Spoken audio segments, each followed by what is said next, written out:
Oh, do not say so, it will break my resolutions.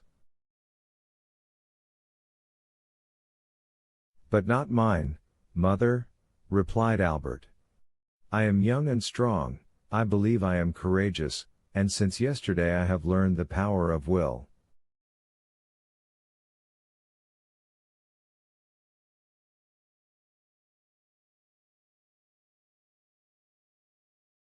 Alas, my dear mother, some have suffered so much, and yet live, and have raised a new fortune on the ruin of all the promises of happiness which heaven had made them, on the fragments of all the hope which God had given them.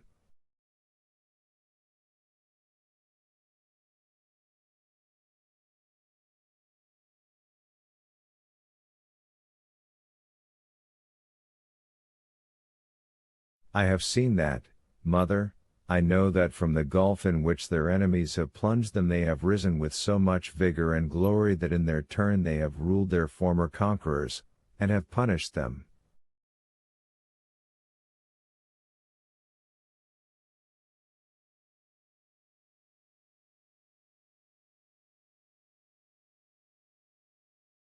No, mother, from this moment I have done with the past, and accept nothing from it, not even a name, because you can understand that your son cannot bear the name of a man who ought to blush for it before another.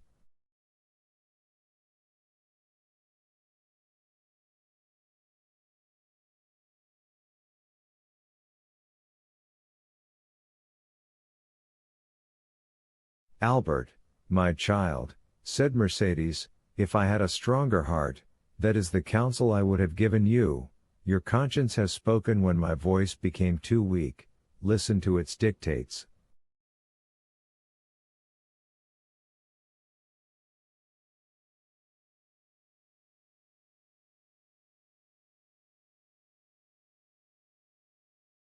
You had friends, Albert, break off their acquaintance. But do not despair, you have life before you, my dear Albert, for you are yet scarcely 22 years old, and as a pure heart like yours wants a spotless name, take my father's, it was Herrera.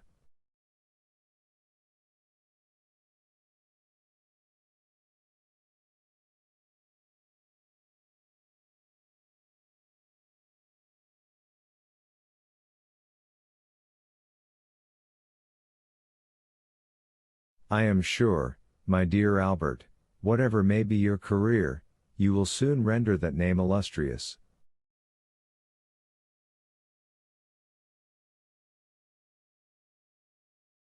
Then, my son, return to the world still more brilliant because of your former sorrows, and if I am wrong, still let me cherish these hopes, for I have no future to look forward to. For me the grave opens when I pass the threshold of this house.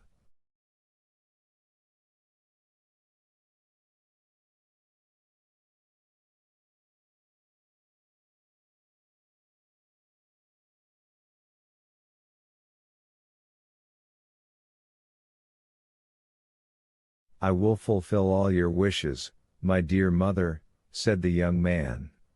Yes, I share your hopes, the anger of heaven will not pursue us, since you are pure and I am innocent. But, since our resolution is formed, let us act promptly.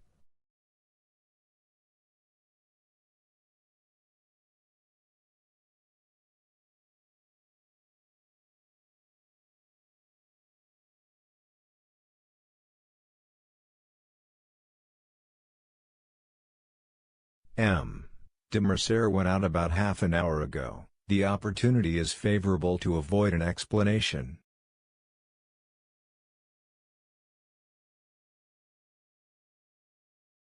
I am ready, my son, said Mercedes.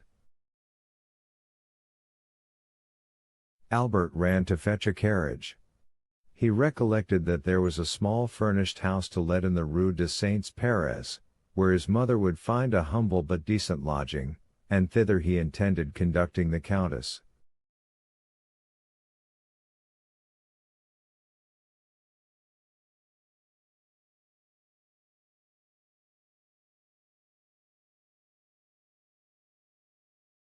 As the carriage stopped at the door, and Albert was alighting, a man approached and gave him a letter.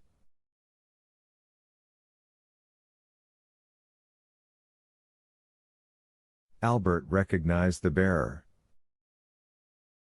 "From the Count," said Bertuccio. Albert took the letter, opened, and read it, then looked round for Bertuccio, but he was gone.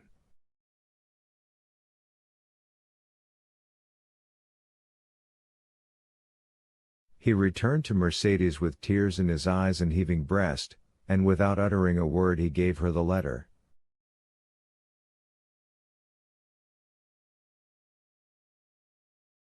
Mercedes read.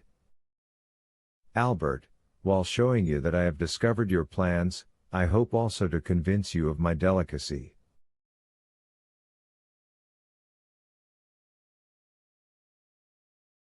You are free, you leave the Count's house, and you take your mother to your home, but reflect, Albert, you owe her more than your poor noble heart can pay her.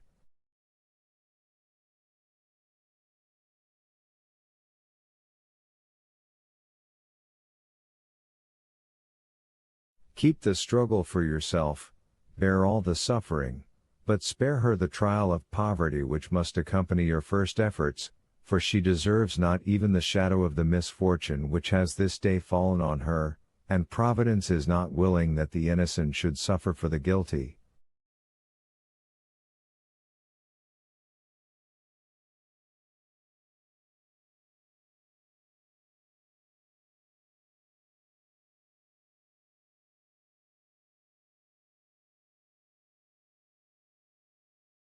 I know you are going to leave the Rue du Helder without taking anything with you. Do not seek to know how I discovered it, I know it, that is sufficient. Now, listen, Albert. 24 years ago I returned, proud and joyful, to my country.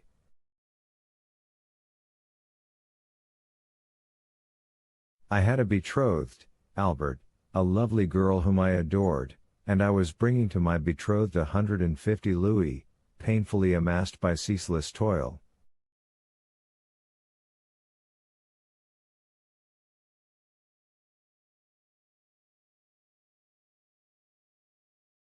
This money was for her, I destined it for her, and, knowing the treachery of the sea, I buried our treasure in the little garden of the house my father lived in at Marseille, on the Allées de Meillan.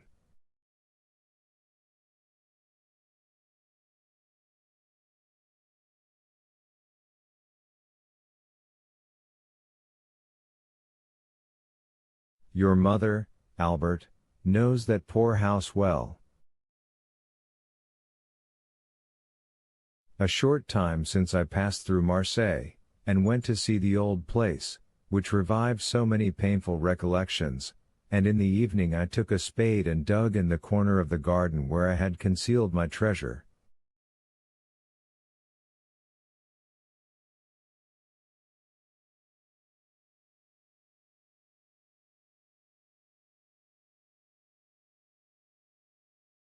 The iron box was there, no one had touched it, under a beautiful fig tree my father had planted the day I was born, which overshadowed the spot.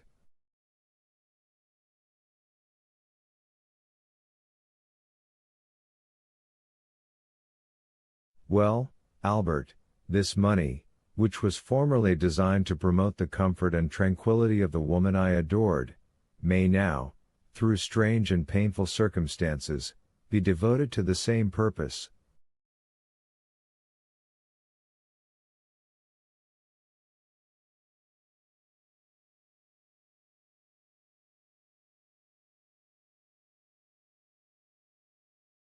Oh, feel for me, who could offer millions to that poor woman, but who return her only the piece of black bread forgotten under my poor roof since the day I was torn from her I loved.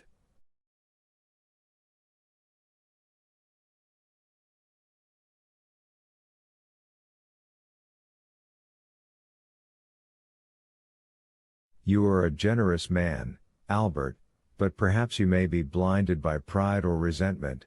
If you refuse me, if you ask another for what I have a right to offer you, I will say it is ungenerous of you to refuse the life of your mother at the hands of a man whose father was allowed by your father to die in all the horrors of poverty and despair.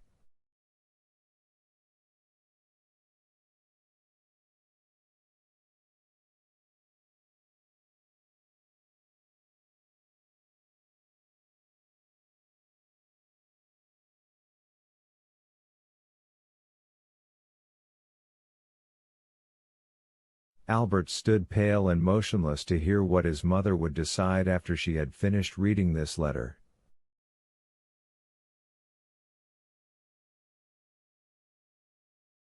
Mercedes turned her eyes with an ineffable look towards heaven.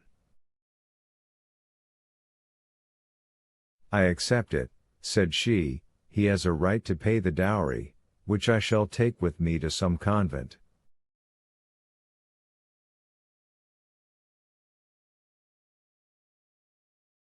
Putting the letter in her bosom, she took her son's arm, and with a firmer step than she even herself expected she went downstairs.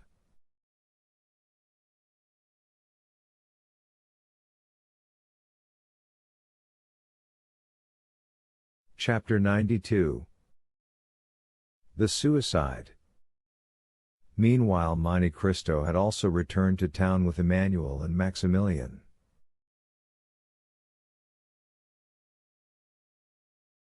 Their return was cheerful. Emmanuel did not conceal his joy at the peaceful termination of the affair, and was loud in his expressions of delight.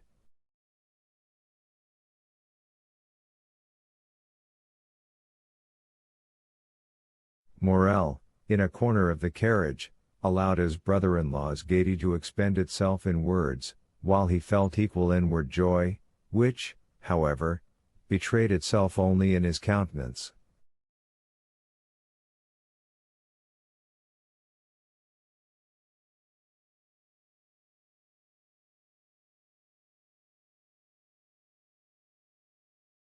At the Barrière du Trône they met Bertuccio, who was waiting there, motionless as a sentinel at his post.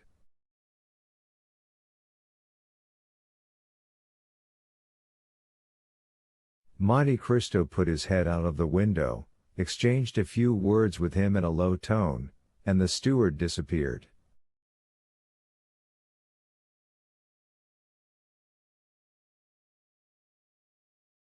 "Count," said Emmanuel, when they were at the end of the Place Royale, "put me down at my door, that my wife may not have a single moment of needless anxiety on my account or yours."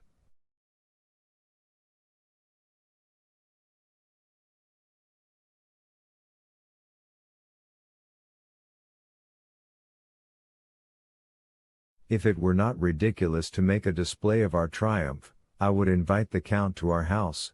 Besides that, he doubtless has some trembling heart to comfort.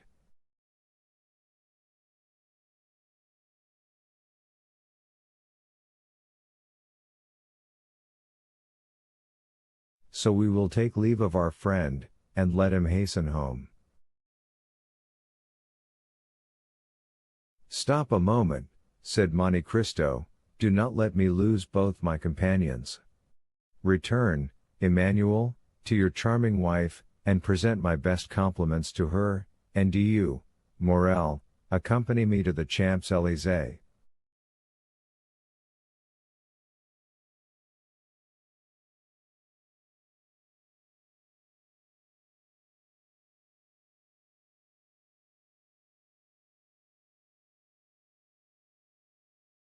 "Willingly," said Maximilian, "particularly as I have business in that quarter."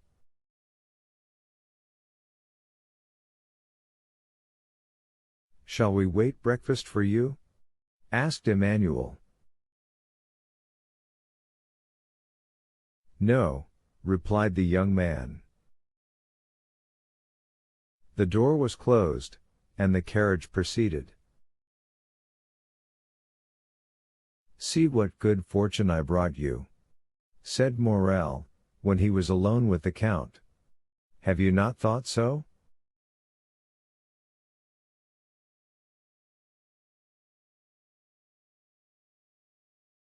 Yes, said Monte Cristo, for that reason I wish to keep you near me.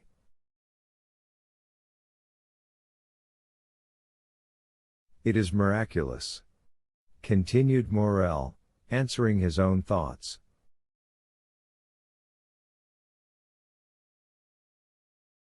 What? Said Monte Cristo. What has just happened? Yes, said the Count, you are right, it is miraculous.